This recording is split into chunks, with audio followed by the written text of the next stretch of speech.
तर नमस्कार मित्रांनो, आज बनवणार आहे आपण शेवगा फ्राय. तर त्यासाठी काय काय लागतं हे बघून घ्या. कोथिंबीर, कांदा, टोमॅटो, एक तेजपत्ता, मटन मसाला, काळा मसाला, धना पावडर.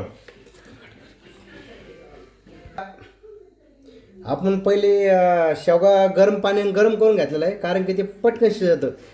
आता टाकू आपण तेजपत्ता, कांदा टाकून घेऊ.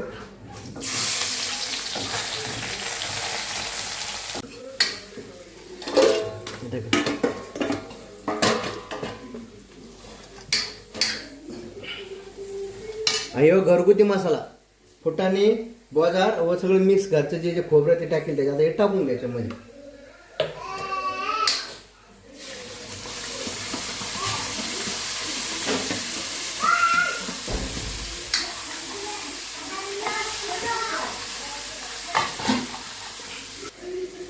आपण टमाटर कट केलं ते टमाटर टाकून घ्यायचं. त्याची ग्रेव्ही तयार होईल. आता इकडं टाकू मग कॅमेरा. काय बघ पाहून घ्या कशी घट्ट गिरवी झालेली आहे.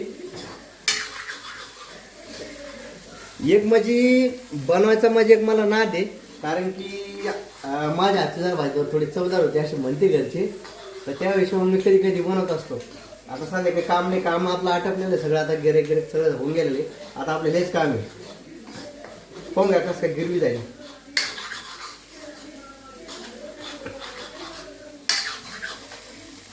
आता आपण ग्रेव्ही घट झालेली. आता याच्यात आपण जे शेवगा उकडून घेतलं ना त्याच्यातलं जे पाणी, त्याच्यामध्ये खरं कॅल्शियम असतं. तर ते त्याच्यात टाकायचं. हे पाणी वेस्टेज नाही करायचं, फेकून नाही द्यायचं, हे त्याच्यात टाकून द्यायचं.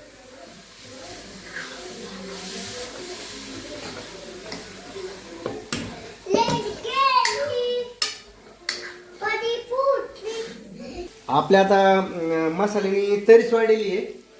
तरी दाखव.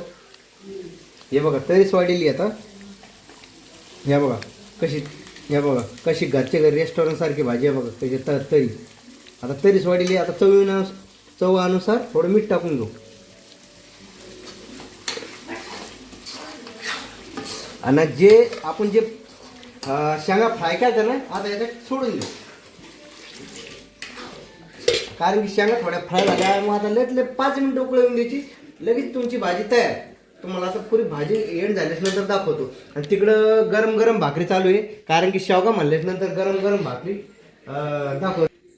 शेगड्यावर कडक कडक गरम सारख्या भाकरी, कडक तंदूर सारखे भाकर. आता याला तरी आलेली आहे. आता याला कोथिंबीर मारू तरीला.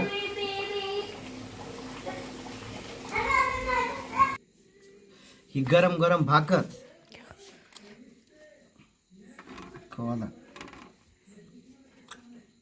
एकदम जबरदस्त मटणाची भाजीला काय